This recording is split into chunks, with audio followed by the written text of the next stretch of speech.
The Pittsburgh Steelers are clearly going all in on 2025, but I think that was a dumb trade. We'll discuss on today's edition of Locked On NFL. The new Locked On NFL. The madman Tyler Rowland is your double shot of NFL espresso with the Locked On local experts on every major story. Get ready, Rowland is revving up. The new Locked On NFL starts now. Locked On Podcast Network. Your team every day. Football fans, welcome into the Locked On NFL podcast, bringing you a double dose of the NFL's biggest stories with help from our local experts that know your favorite teams like no one else. I am your host, the madman, Tyler Rowland, joined today by Locked On NFL expert Lauren Cox. On today's episode, we are obviously going to dive into the blockbuster trade between the Pittsburgh Steelers and the Miami Dolphins. We're also going to talk about another trade that might be coming down the pipe to follow that one as well. Before we dive into all of it, do want to thank you for making Locked On NFL your first listen and being an everydayer here with us at the Locked On Podcast Network, where it's your team every day. Lauren, we got Jalen Ramsey, Jonnu Smith, going to, and a 2027 fifth-round pick, going to the Miami Dolphins for Minkah Fitzpatrick, and 2027, well, it's the other way with the pick swap. The Steelers are giving up the 5th in 2027. The Steelers are giving up a 7th in 2027. Those flip. But Minkah Fitzpatrick, Jonnu Smith, Jalen Ramsey going to the Steelers. I think that it's a bad trade for the Steelers because Minkah Fitzpatrick, although he had a little bit of a down, whatever you want to call it, back half of the year, I think Minkah Fitzpatrick is still a better player than Jalen Ramsey. He's a cheaper player than Jalen Ramsey. He's a younger player than Jalen Ramsey at a position of greater need for the Steelers than Jalen Ramsey. And then you're going to pay Jonnu Smith $12 million a year on an extension when you already have Pat Freiermuth, who, look, I think Jonnu Smith is a good tight end, but I don't think he's significantly better than Pat Freiermuth if he was used more efficiently. I think the Steelers needed a wide receiver more than tight end. And this is just something to placate Arthur Smith, who I don't think his system fits with Aaron Rodgers anyway, and you needed to move away a little bit from what Arthur Smith was doing.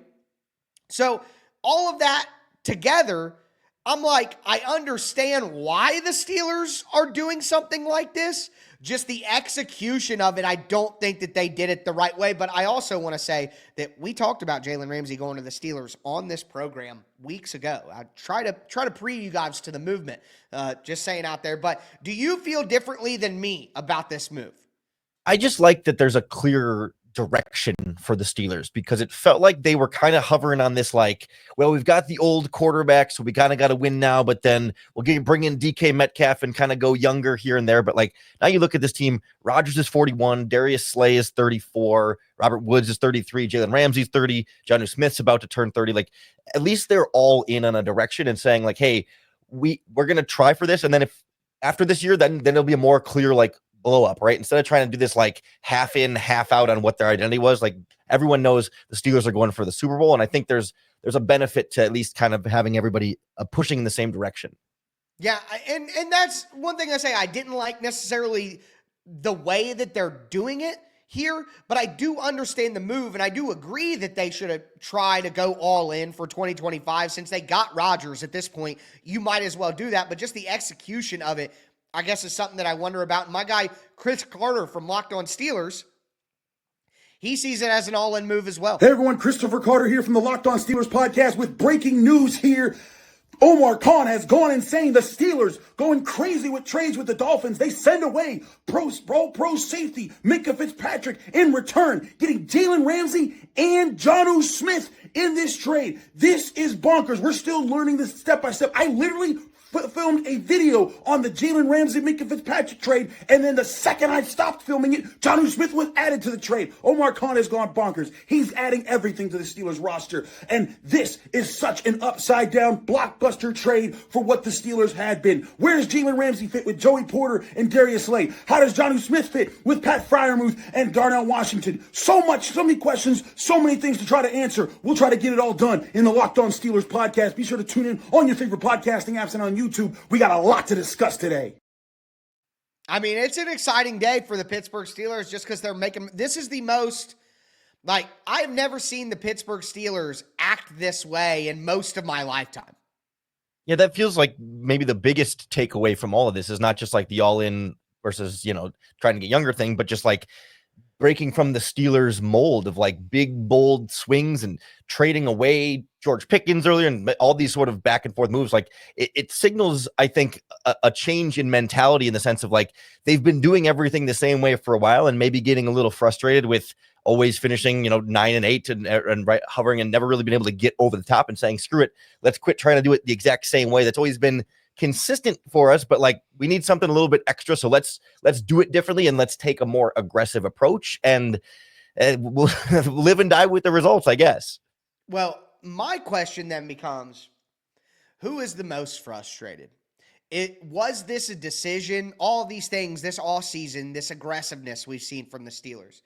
Is this Omar Khan, the general manager, and Mike Tomlin, head coach, saying, okay, we have to do things a little different if we want to step forward more than we have? Or is the frustration level coming from ownership? Because that could make things very interesting. If the highest level of frustration is at the ownership level, and the Steelers do all this stuff and have similar result, a bad beat first round of the playoffs, a worse result, they don't make the playoffs at all, a disgusting result where Rodgers is absolutely terrible and, they have a terrible season. We've never seen the Steelers be, a reactionary team, but we're seeing the Steelers do stuff they've never seen them do before, really. Would they really consider massive change if this season doesn't go the way that they play in? I think we have to wonder about that right now. Yeah, I mean, we've had enough of just like whispers around that in previous seasons without all of these stakes. So I kind of like the idea of like all the chips to the center of the table, whereas like, but in the last couple seasons, if they had traded away Mike Tomlin, there have been rumors, or maybe if he just leaves or fires Omar Khan, like right there, it's gonna be a little bit harder to sell and harder to explain. Cause it's like, well, you're winning 9 or 10 games every year, so why would you fire the coach? But like this year gives you the excuse that either you're great, so of course you're not going to fire them, or it doesn't work, and now see, it's time for us to make a change, and we can finally get some new blood in there. Yeah, I think that might be a way to see it. You know what I mean? But I don't know. It's just so un-Steelers-like just to do that. I guess it is a bit of a shock. The big question now for me is what happens next with the Steelers, because I think they could still add a wide receiver. They still need a wide receiver. That's really where they needed help, unless they're just going to use 2 tight end sets constantly, and it's Arthur Smith. So I'm not going to be shocked if that happens. But they still do need another wide receiver. I think Calvin Austin is a solid player, but can you count on Roman Wilson? I'm sorry, Robert Woods. What are we doing here? What are we talking about? So I think Gabe Davis still makes sense for the Steelers, and there's some reporting that they're still mutually interested. But TJ Watt, I have been pounding this drum. You just gave Jalen Ramsey a raise. He's never been with your organization before. He's done nothing for your organization before. You gave Jonnu Smith a $12 million extension for 1 season. When are you going to pay TJ Watt? TJ Watt wants his new money. When are you going to get that deal done? And I think a lot of players who have been in that locker room for a while are looking and being like, why isn't TJ Watt getting paid? He's been our leader for forever. So that's what I'm looking at next for the Steelers, because that you pay DK Metcalf that. You make these moves, you go trade for Ramsey, give him new money, you give Jonnu new money, and TJ Watt is like, hey, I've been holding this thing down for years. Where's my new money? That's the big thing I'm going to be looking at going into training camp for the Steelers. Yeah, and they're in a position now where, okay, if you're going all in on this year, then you now have some more flexibility to push money into the future, right? If you're going all in, then you can give TJ Watt a big contract extension and backload it and say, hey, we'll pay this down the line after our big all-in season, because if we win the Super Bowl this season or whatever, then who cares if we're paying for it later? And if this year blows up, then we'll all get fired, so I'm not paying for that later. So it's like everybody, I don't want to say everybody wins, because like the future Steelers probably lose in that regard, but like in the present, everybody wins. So maybe they just wanted to kind of secure their all-in future with getting these guys together, saying, okay, now that we're all in, let's really lock. We could structure TJ Watt's contract differently maybe than had we tried to keep kind of towing this line between present and future. Lauren, that makes a ton of sense, because if they've been interested in Ramsey for a while, which I've heard that they have been for weeks, then they probably do want to get his financial situation figured out on their books before they ultimately make that commitment to TJ Watt going forward. But will be something interesting. I also think that could he be waiting for other contracts, like an Aiden Hutchinson, like a Will Anderson, stuff like that? Could he be waiting for other guys to maybe get even more money than we saw Max Crosby and Myles Garrett get, to give himself even more money? It's a dangerous game to play, and I think we'll see how it all plays out here in the next 4 to 5 weeks. But monster move. And listen, the Dolphins are the team on the other side of this move, and I may not like the execution of the idea for the Steelers, but if the Dolphins are doing what I think they're doing, I think Dolphins are smart. Today's episode is brought to you by Monarch Money. Ever wish managing your money was easier? With Monarch Money, it can be. Whether you're growing your savings, you're planning a big purchase, Monarch puts you in the driver's seat. It's like having your own personal CFO, giving you full visibility and control over your finances. Monarch is more than just a budgeting app. It's a complete financial command center. You can track all your accounts, investments, spending, all in one place. In addition to managing your money, now you can also build your wealth. And for me, it's big that you can track everything in one place. I've been getting into more investing, and you have these bank accounts, you have all these investments, you have what you're spending on, tracking your long-term goals. Having to do that on a ton of different apps is so exhausting that I'm probably going to stop doing it. But having it all in one place with Monarch really makes it easy to accomplish all my financial goals. So take control of your finances with Monarch Money. Use the code LOCKEDONNFL at monarchmoney.com for 50% off your first year. That's monarchmoney.com, code LOCKEDONNFL for half off your first year. All right, Lauren, let's continue today's edition of Locked On NFL. We have a blockbuster trade with the Pittsburgh Steelers and the Miami Dolphins. Look, we talked about the Steelers side of this. Now we need to talk about the Miami Dolphins side of this. And I think this is a great move by the Miami Dolphins. And my guy Kyle Krabs from Locked On Dolphins agrees. A player that no longer wants to be a part of the Dolphins is out and coming back as a player who, once upon a time, no longer wanted to be a part of the Dolphins. Much of the Miami Dolphins offseason was considered to be modest and quiet, but that changed on June 30th with the Dolphins agreeing to terms to trade all-pro cornerback Jalen Ramsey to the Pittsburgh Steelers. It was reported in early April that the two sides had agreed to part ways mutually, but the question was for what kind of compensation package back and how would the financials work. We now know the Dolphins have struck a player-for-player trade with Pittsburgh and are getting back former Miami Dolphins first-round pick Minkah Fitzpatrick to bolster the team's secondary and, more importantly, their safety room as they look to push forward in a high-stakes 2025 season. A player that no longer wants to be a part of the Dolphins is out and coming back as a player who, once upon a time, no longer wanted to be a part of the Dolphins. It's nothing if not interesting, and we will see what else we get in the way of details as the dust settles. All right, you got two players who wanted new money or more money, or both of those things, new and more money, and two players who are older than Minkah Fitzpatrick, two players who I think aren't as good as Minkah Fitzpatrick, and the Steelers are paying $26 million of Jalen Ramsey's contract. The Dolphins maybe didn't get better overall as a team here. That's clearly a fair argument to make. But I thought the Dolphins were going to suck this year anyway. I thought that the whole well is tainted. It's poisoned. They need to restart. They need to redo it. They need to move on from Chris Greer. They need to move on from Mike McDonald. Honestly, I would move on. Mike McDaniel. I would move on from Tua. They can't do that because of the contract. I get all that. But the version of the Dolphins that had their peak a couple of years ago is over. So taking a step back, getting off some money, getting a better draft pick, getting a younger player who you might be able to flip again in the future this season, I think that's a great move for the Dolphins, who need to kind of strip things down and then rebuild it back up. We need to see We've seen this a ton. The second version of the Chiefs after the Tyreek Hill deal. Now we're seeing the second version of the Bills after the Stephon Diggs deal. Like, we need to see the second version of the Dolphins, but to get to that, you got to break down the first version of the Dolphins first. And I think this is kind of a step towards doing that. I hope. We'll see what they do next. Yeah, it's just tricky because, like, if tearing that down involves changing your GM and head coach, then why do the GM and head coach make this trade? Like, they have to see something in it for themselves. And I keep looking around, looking for, like, yeah, they might be able to stay on longer. You know, they think that they might have more time than they do. They can't know.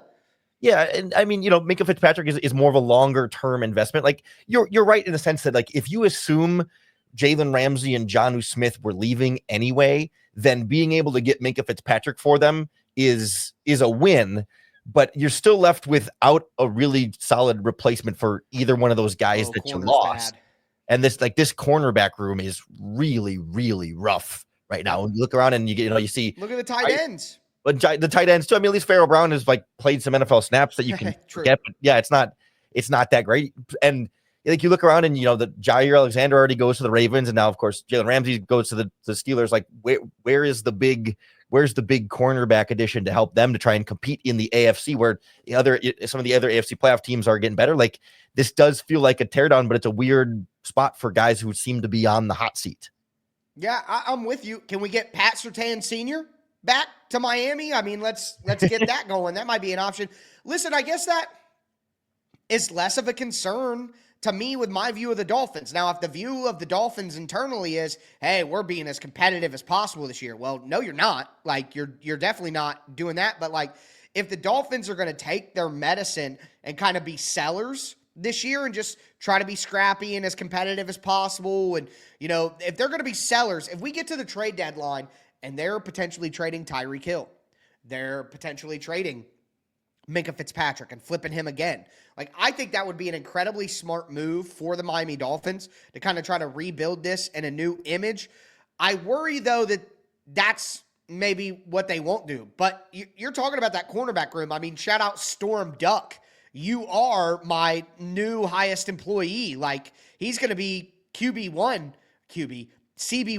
for them. And I think it could get ugly. And I guess I have a tough time looking at what the Dolphins have done this offseason and thinking that they don't realize that that's what they need to do. Like, you don't have a cornerback room that looks like that. You don't make some of the moves that they made this year. And I even go back to last year when they let Christian Wilkins leave.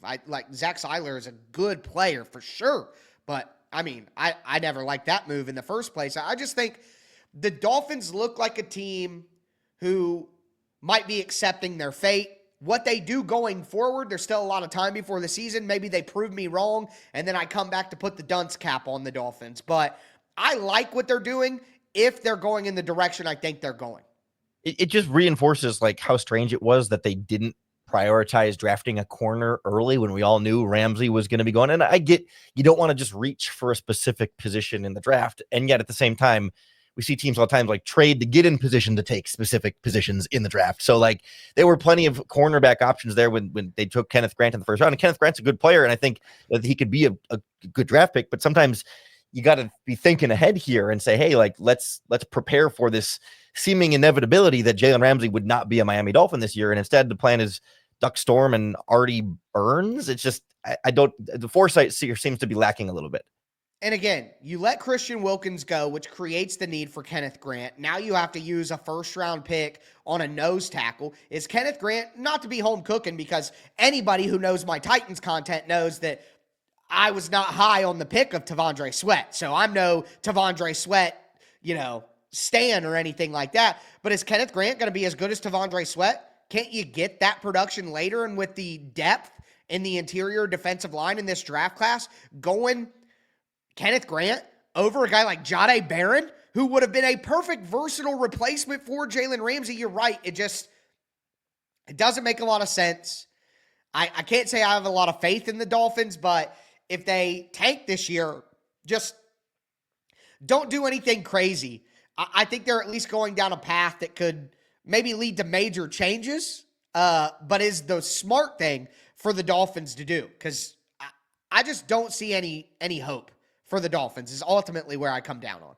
It seems to me that like they were in for some really specific type of veteran transition here. There was an Adam Schefter tweet that really stayed out to me that Jalen Ramsey is now the 4th Dolphins captain from last season, no longer on the team in 2025, joining Teron Armstead, Calais Campbell, and David Long Jr. Like I think they want some fresh blood and some new ideas, and certainly Minkah Fitzpatrick and Tua Tagovailoa are known to be friends. So maybe there's a, I don't want to say like a culture change per se, because I don't think like Teron Armstead and Calais Campbell are not bad culture people, but like maybe they just want to have a different energy around there. You know, it's crazy, Lauren. It's when you go out and you get a bunch of mercenaries that you trade for off other teams and blah, blah, blah. Your guys maybe don't have the requisite togetherness that you need to win in the NFL. Maybe that's not a way that's going to get it done in the physical battles, in the winter, in the cold, in the playoffs, when you need that togetherness the most. Maybe you don't got that because you built your team with a bunch of missionaries, with a bunch of mercenaries. And now Minkah Fitzpatrick was an original OG Dolphin, right? With Tua, like that connection. So maybe they're like, maybe we should just go back to building things with our guys and not trying to accelerate things. But maybe they're not doing that, Lauren, because now we get a brand new report that they're looking at making a trade for a tight end. Oh, Dolphins, please don't do this.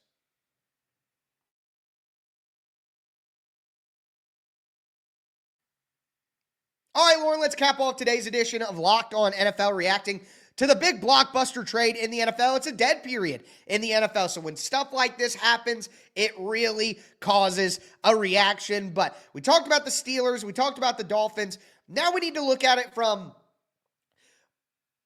a perspective within this trade, but more of an NFL perspective, because the Dolphins are reportedly looking to replace Jonnu Smith with another tight end, and that would have to come with a trade. Now, before we dive into that, I do want to thank you for making Locked On NFL your first listen today. For your second listen, check out Locked On NFL Scouting. As training camp gets closer, moves are still being made, obviously. Host Kyle Krabs, who also hosts Locked On Dolphins, so you're going to get a lot of good content from him. And Joe Marino, who hosts Locked On Bills, who's in the division with the Dolphins. Great content, once again, will make you the most informed NFL fan this offseason. Find Locked On NFL Scouting on YouTube or wherever you listen to podcasts. But, Lauren, just a quick list of some tight ends that could be replacement options for Jonnu Smith in Miami. Do any of these guys stand out to you as a great fit? Number one, of course, Kyle Pitts. Kyle Pitts is someone whose name's been kind of in that trade discussion arena for a while now. He's on the last year of his deal with the Falcons, has never really lived up. Mark Andrews has been a guy whose name has been out in the trade market. Michael Mayer, a guy from the Las Vegas Raiders who's been replaced by Brock Bowers, but his name has been out there since before the draft. Noah Fant, another guy who some say may be available. Dawson Knox, the backup in Buffalo. Tyler Higbee, potentially. And then a guy from the Tennessee Titans, Chig Okonkwo. I would also like to throw in Cole Kmet, a guy from the Bears, who you cover, with Colston Loveland being a high draft pick for the Bears this year. That could maybe make some sense. Do any of those tight end names stand out to you as, hey, it makes the most sense for this guy to get traded? Yeah, I think if I'm the Dolphins, and maybe this makes the most sense for both teams, it's Michael Mayer from the Raiders in terms of price. You know, it's very much low risk, high reward there. That, yes, he was a second round pick a couple years ago, but like he's been extremely unproductive through 2 seasons, and injuries have been a part of that. But he's got less than 500 yards across both years. And to me, like if I can get him for a late round pick, that's a player who I think you give him the opportunity, if he can stay healthy with a coach like Mike McDaniel, you can really tap into someone who has a lot of potential. And I really liked him coming out of the draft. I think he can be a well-rounded player. And I think it's been partially injuries, partially circumstances in a bad Raiders team and organization that I don't know that he's going to come and be 1,000-yard tight end all of a sudden again, but just like a really solid starter for as cheap of a compensation. Because a lot of those other guys you talked about, like those teams want to use those players and aren't just kind of trying to get rid of them. Whereas Michael Mayer is much, much more of an afterthought and someone that is more expendable for the Raiders. Yeah, price-wise, I think it would be easy, but I do think I got to get exciting here. Kyle Pitts, man. I think Mike McDaniel would probably get the most out of Kyle Pitts that we've seen since his rookie year when he went for 1,000 yards. I think Miami doesn't have a lot of big-bodied players, like taller players. Tyreek Hill, Jalen Waddle are both smaller. They had Nick Westbrook-Akine, who's 6'3", but he's not like a guaranteed starter all the time out on the field. I think Kyle Pitts being used as a wide receiver and a tight end could give Miami some flexibility in their lineup, some versatility in their lineup. And, let's just get Kyle Pitts somewhere else and see what happens. I need to see that. Some of these other names, just to span off, Chikakonkwo is a guy on the last year of his contract with the Titans who has had some flashes of explosiveness. I think that could be appealing to the Dolphins, but what are they going to give up to make it worth it for the Titans? Is Chikakonkwo worth, anything more than a 6th or 5th round pick? Why would you do that if you're the Dolphins? Are you just going to pay him after the year? What if he does do well? Then you're paying him something about what you could have paid Jonnu Smith. So maybe just him being a younger version works. And then you look at Mark Andrews. I'm sorry, I just think Mark Andrews fits best on the Ravens from a viewing perspective, just from being an NFL fan. I don't want to see Mark Andrews on any other team. So to me, I agree with you. But what about Cole Kmet? Do you think that the Bears would be committed to keeping him around, or, with Colston Loveland on board? I just think that might be an option. I don't think it's an option right now. I think the earliest it could be an option is at the trade deadline, but it's not going to be an option really anytime before that, mainly because Colston Loveland is still recovering from a shoulder injury. He had shoulder surgery in January. The Bears knew it when they drafted him. He has not practiced at all, in any real capacity up to this point. And so if you trade away Cole Kmet, your number one tight end is a rookie who has yet to even really get on the field with your quarterback. And so I think they're going to keep Cole Kmet for probably the entire season this year. At best, it's like Loveland is ready to go week 1. And then by the trade deadline, you're like, all right, we can move on from Cole Kmet. But even when Ben Johnson traded away TJ Hawkinson in Detroit, they had already sort of prepared for the transition here. And I don't think it's going to be some big abrupt trade deadline deal that is going to throw everything off for Chicago. So I think they're going to take their time with that tight end room there and kind of roll with 2 of them for this whole first season. And then maybe next off season is more likely when Kmet goes somewhere else.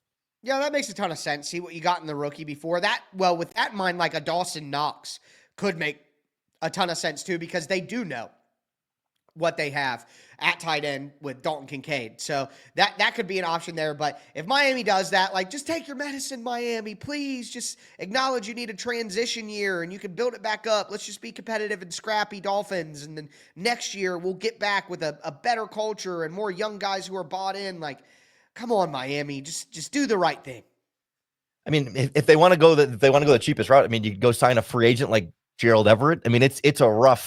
It's a rough free agent market, but if you want to just try and swing for the fences on something without having to give up any draft capital, he was bad, really bad for the Chicago Bears last season, but we've seen him be a 500-yard tight end in similar offensive systems with the Rams and the Seahawks and Chargers. I think he's a guy who maybe on a 1-year cheap deal, better than what you got on the Dolphins roster right now. So if you don't want to give up draft picks because you're trying to build for the future and tear down, I don't want to say you could do worse because the floor there is absolutely terrible, but it would be worth a flyer, I think.